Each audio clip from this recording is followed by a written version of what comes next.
नमस्ते दोस्तों, मनमोहक हिंदी कहानियाँ चैनल में आप सभी का स्वागत है। आज की हमारी कहानी है उलझन। आपको हमारी कहानी पसंद आती है तो वीडियो को लाइक, शेयर एंड चैनल को सब्सक्राइब जरूर कीजिएगा। आर्यन ने जैसे ही चाय का कप टेबल पर रखा, सामने से आरुषि ने गुनगुनाते हुए घर में प्रवेश किया। आओ बेटा, चाय पी लो। आरुषि की माँ रश्मि ने उसे आवाज़ दी। नहीं माँ, मैं अपनी सहेली पारुल के साथ चाय पीकर आई हूँ, आरुषि ने कहा और सीधे अपने कमरे में चली गई। तुम्हें इसका व्यवहार कुछ अलग सा नहीं लग रहा? आर्यन ने रश्मि से पूछा। हाँ, जब से ससुराल से आई है तब से कुछ बदली बदली सी तो है, कुछ लापरवाह और मनमाना सा व्यवहार कर रही है, रश्मि ने जवाब दिया। हाँ, मैं भी देख रहा हूँ। आरुषि में आए इस बदलाव को सबका ध्यान रखने वाली और कायदे से काम करने वाली हमारी बिटिया अचानक स्वच्छंद सी हो गई है, जैसे अपने अलावा किसी दूसरे से कोई मतलब ही नहीं है उसे। 4-5 दिनों से देख रहा हूँ, सार्थक से भी बात करते हुए नहीं दिखती, वरना पहले जब भी आती थी तो दिन भर में सार्थक के 4-5 फोन आ जाते थे। आजकल मैं थोड़ा इसके मन की टोह लेनी पड़ेगी, आर्यन चिंतित स्वर में बोले। आरुषि आर्यन और रश्मि की इकलौती बेटी थी। शहर में ही उसका ब्याह हुआ था। पति सार्थक के अलावा घर में सास भी थी। 1.5 बरस हो गया उसके ब्याह को। आरुषि सबका मन रखकर चलने वाली थी, सबका ध्यान रखती। साल 6 महीने सब ठीक रहा।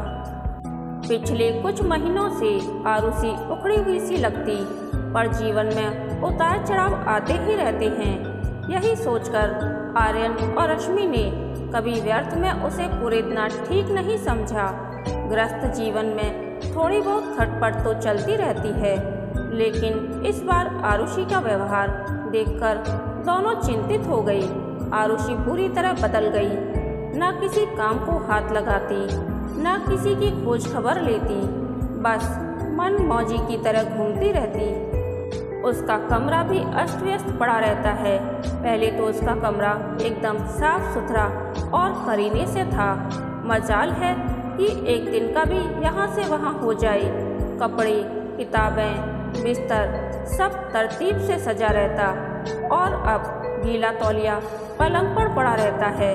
किताबें, कपड़े सब बिखरे हुए हैं, चादर तक तह करके नहीं रखती। यह सब उसके मन की किसी अव्यक्त परेशानी को व्यक्त कर रहा था।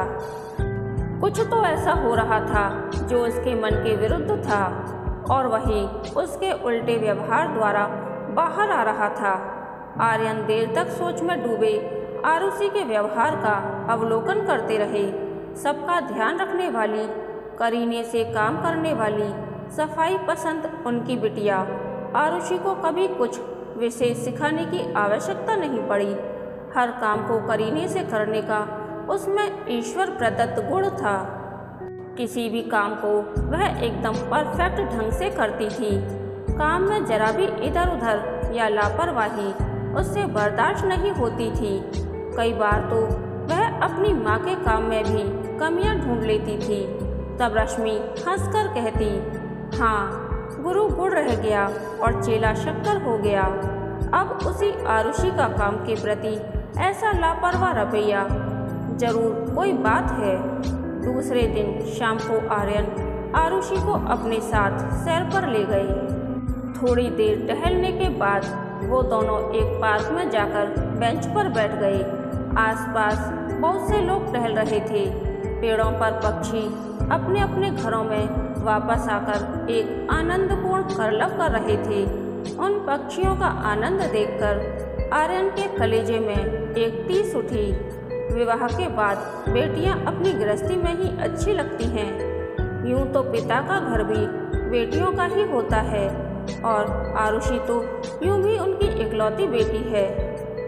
उनके घर के द्वार हमेशा उसके लिए खुले हैं, लेकिन बेटियों के जीवन का सुख, सच्चा संतोष और आनंद उनके अपने घरों में ही होता है। अपने घोंसलों से भटकने पर वे चिड़ियों की तरह हैरान, परेशान और घबराई हुई हो जाती हैं। आरुषि के चेहरे पर भी उसके अंतर्मन की अपने घोंसले से दूर होने की बेचैनी और पीड़ा, छटपटाहट साफ दिखाई दे रही थी। चाहे वह कितना भी लापरवाही और बेपरवाही दिखाने की चेष्टा करे, पर आर्यन की पारखी नज़रों ने भांप ही लिया। थोड़ी देर इधर उधर की बातें करके आर्यन के सामने खुलने लगी। कोई 1 घंटा तक आरुषि बोलती रही। शाम का धुंधलका अब गहराने लगा था। बात खत्म करके आरुषि चुप हुई तो वे दोनों घर लौट आई। रात को खाना खाने के बाद आर्यन और रश्मि छत पर जाकर टहलने लगे। दोनों के बीच आरुषि को लेकर बात होने लगी।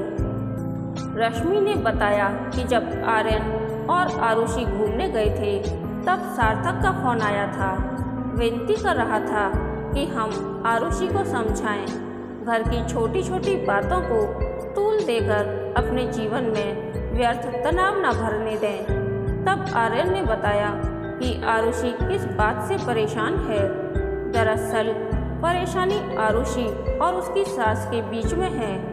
आरुषि को अपने आप पर बहुत ज़्यादा भरोसा है कि वह हर काम को बहुत ज़्यादा अच्छे ढंग से करती है और हर काम में परफेक्ट है।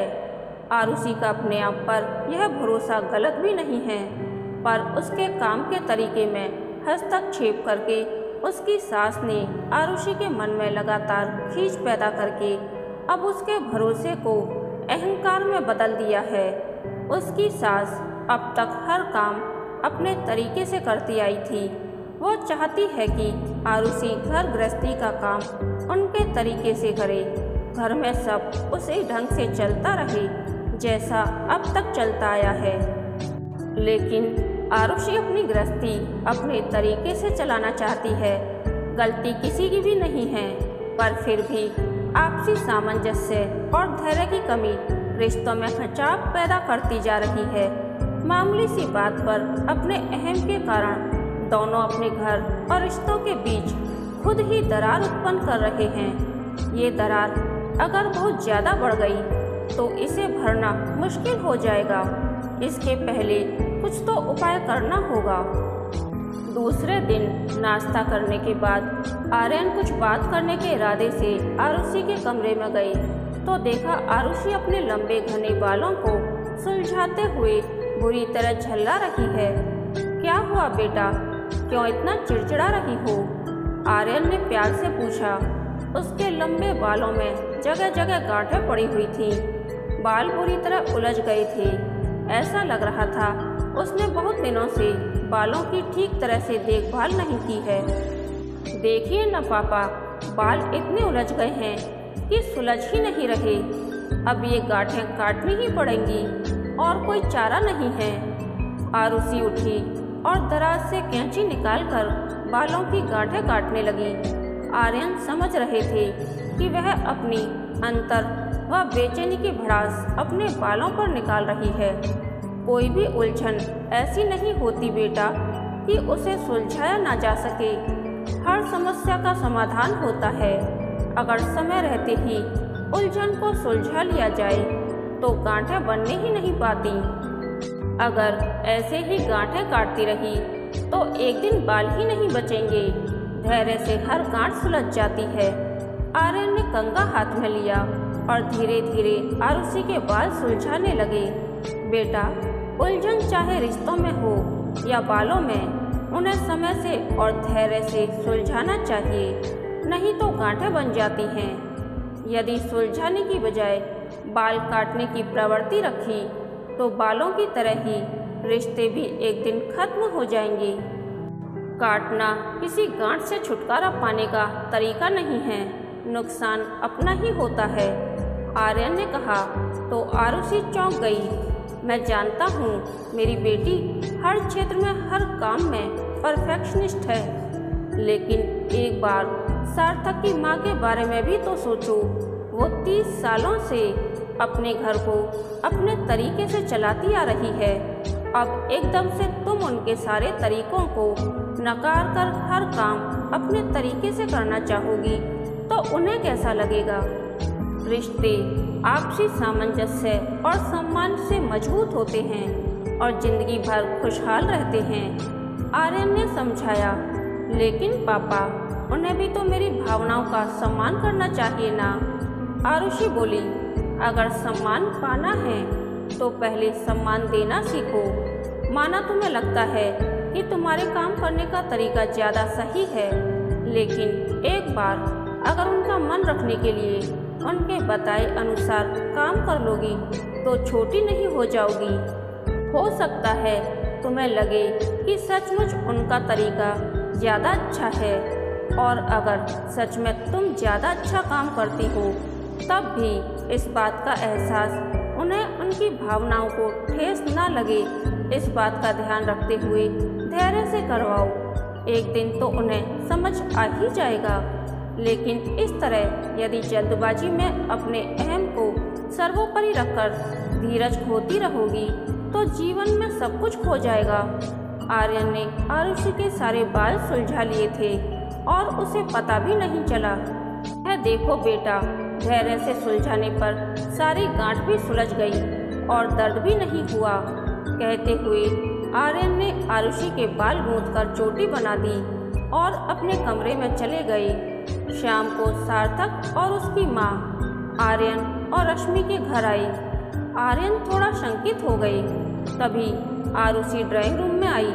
उसने आते ही अपनी सास के पैर छुए तो उन्होंने उसका माथा चूमकर उसे गले से लगा लिया। सार्थक भी खुश दिखाई दे रहा था। आर्यन थोड़ा निश्चिंत हुए। तब बातों ही बातों में पता चला कि आरुषि ने ही दोपहर को फ़ोन करके उन्हें खाना खाने बुलाया था। खाना खाने के बाद आरुषि उन लोगों के साथ घर वापस जा रही थी। माँ, मैं पापा को अपने हाथ से बेसन गट्टे की सब्जी बनाकर खिलाना चाहती हूँ, लेकिन मुझसे आपके हाथों जैसा स्वाद नहीं आता। चलिए ना, मुझे बता दीजिए कैसे बनाऊँ। आरुषि अपनी सास से बोली। अरे बेटा, तुम भी अच्छी बनाती हो, चलो दोनों मिलकर बनाते हैं। सास प्रसन्न होकर बोली और खुश होकर आरुषि के साथ रसोई घर में चली गई। रश्मि ने आर्यन की ओर देखा और दोनों मुस्कुरा दिए। दोनों सार्थक से बातें करने लगे। रात का खाना सब लोगों ने साथ बैठकर आनंद से हंसते खेलते खाया। रात जब आरुषि के घर जाने लगी तो धीरे से आर्यन के सीने पर सिर रखकर बोली, थैंक्स पापा, आपने जो जीवन मंत्र मुझे दिया है उसे मैं हमेशा याद रखूंगी। अब मैं कभी भी अपने रिश्तों में गांठ नहीं पड़ने दूंगी। आर्यन ने उसके सिर पर हाथ फेरकर उसे भविष्य के लिए शुभकामनाएं दी।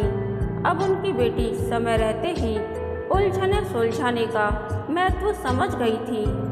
कहानी के अंत तक बने रहने के लिए धन्यवाद। यह कहानी आपको कैसी लगी प्लीज़ कमेंट करके बताइए। कहानी पसंद आई तो वीडियो को लाइक, शेयर एंड सब्सक्राइब जरूर कीजिएगा।